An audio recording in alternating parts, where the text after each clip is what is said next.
नमस्कार दोस्तों। हिंदू धर्म में चैत्र नवरात्रि का पर्व बहुत ही महत्वपूर्ण माना गया है। इस दौरान माता दुर्गा के अलग अलग 9 स्वरूपों की पूजा अर्चना की जाती है।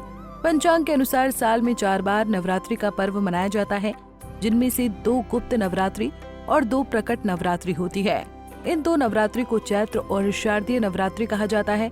चैत्र नवरात्रि से ही हिंदू नववर्ष की शुरुआत होती है और ये साल की सबसे पहली प्रकट नवरात्रि होती है।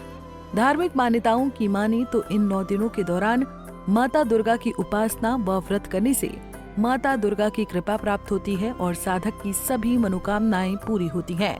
वैसे तो ये पर्व 9 दिनों का होता है, लेकिन कई बार तिथियों में हेरफेर के चलते ये पर्व 9 दिनों से घटकर 8 दिनों का हो जाता है। आज की इस वीडियो में हम जानेंगे कब से शुरू हो रही है चैत्र नवरात्रि, शुभ मुहूर्त और इसका समापन। हिंदू पंचांग के अनुसार चैत्र मास के शुक्ल पक्ष की प्रतिपदा तिथि का आरंभ 29 मार्च दिन शनिवार को शाम 4:27 पर होगा और इसका समापन अगले दिन यानी कि 30 मार्च दिन रविवार को दोपहर 12:49 पर होगा। इस हिसाब से चैत्र नवरात्रि के पर्व की शुरुआत 30 मार्च दिन रविवार से होगी और इसका समापन 8 दिन बाद 6 अप्रैल दिन रविवार को होगा। बात करें इसके घट स्थापना मुहूर्त की तो ये समय सुबह 6:13 से लेकर सुबह 10:22 तक रहेगा और घट स्थापना अभिजीत मुहूर्त दोपहर 12:01 से लेकर दोपहर 12:50 तक रहेगा।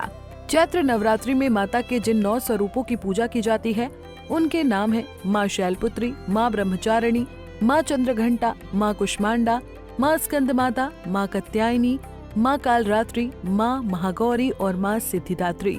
चलिए अब आगे आपको बता दें कि कौन से दिन कौन सी शक्ति की पूजा की जाएगी और उन्हें किस चीज का भोग लगाएं।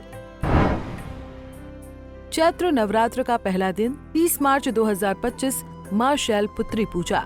नवरात्रि के पहले दिन माँ शैलपुत्री की पूजा की जाती है। माँ शैलपुत्री को दूध से बनी वस्तुओं का भोग प्रिय है। इस दिन माँ को खीर, रबड़ी या हलवे का भोग अर्पित करें। ऐसा करना शुभ माना जाता है। इस बार चैत्र नवरात्रि की द्वादशी और त्रयोदशी तिथि एक ही दिन पड़ रही है। ऐसे में इस दिन यानी कि 31 मार्च 2025 को माँ ब्रह्मचारिणी और माँ चंद्रघंटा का पूजन एक ही दिन किया जाएगा। चैत्र नवरात्र का दूसरा और तीसरा दिन 31 मार्च 2025 माँ ब्रह्मचारिणी और माँ चंद्रघंटा। चैत्र नवरात्रि के दूसरे दिन माता माँ ब्रह्मचारिणी और तीसरे दिन माँ चंद्रघंटा की पूजा की जाती है। माता ब्रह्मचारिणी को शक्कर और पंचामृत प्रिय माना गया है, इसलिए इस दिन माता को गुड़ या उससे बनी मिठाई का भोग लगाएं। माना जाता है कि इससे लंबी उम्र का आशीर्वाद प्राप्त होता है। माँ चंद्रघंटा को दूध से बनी चीजें प्रिय मानी गई हैं, इसलिए माता को केसर की खीर और दूध की मिठाई का भोग अर्पित करें। चैत्र नवरात्र का चौथा दिन 1 अप्रैल 2025 माँ कुष्मांडा। चैत्र नवरात्र के चौथे दिन माँ कुष्मांडा का पूजन किया जाता है। माँ कुष्मांडा को मालपुए बहुत प्रिय हैं, इसलिए इस दिन माँ को मालपुए का भोग अवश्य लगाएं। ऐसा करने से माँ कुष्मांडा प्रसन्न होती हैं। चैत्र नवरात्रि का 5वां दिन 2 अप्रैल 2025 माँ स्कंद माता। चैत्र नवरात्रि के 5वें दिन माँ स्कंद माता का पूजन किया जाता है। माँ स्कंद माता को फल बहुत पसंद है, इसलिए इस दिन माँ को केले और खीर का भोग लगाएं। कहा जाता है कि ऐसा करने से माता प्रसन्न होती हैं और साधक को सुख समृद्धि का आशीर्वाद देती हैं। चैत्र नवरात्र का छठा दिन 3 अप्रैल 2025 माँ कात्यायनी। चैत्र नवरात्र का छठा दिन माँ कात्यायनी को समर्पित है और इस दिन माँ कात्यायनी की पूजा की जाती है। इस दिन माँ कात्यायनी को शहद या शहद से बनी चीजों का भोग लगाना शुभ माना जाता है। माना जाता है कि ऐसा करने से धन और ऐश्वर्य की प्राप्ति होती है। चैत्र नवरात्रि का 7वां दिन 4 अप्रैल 2025 माँ कालरात्रि। चैत्र नवरात्रि के 7वें दिन माँ कालरात्रि की पूजा की जाती है। माँ कालरात्रि को गुड़ से बनी चीजें बहुत प्रिय हैं, इसलिए इस दिन माँ कालरात्रि को गुड़ या गुड़ से बनी चीजें जैसे कि गुड़ का हलवा या गुड़ की खीर का भोग लगाएं। माना जाता है कि ऐसा करने से जीवन में से नकारात्मकता खत्म होती है। चैत्र नवरात्र का 8वां दिन 5 अप्रैल 2025 माँ महागौरी। चैत्र नवरात्र के 8वें दिन माँ महागौरी की उपासना की जाती है। माँ महागौरी को नारियल बहुत प्रिय है, इसलिए माँ महागौरी को नारियल का गोला या नारियल से बनी मिठाई का भोग लगाएं। माना जाता है कि ऐसा करने से सुख समृद्धि और आशीर्वाद प्राप्त होती है।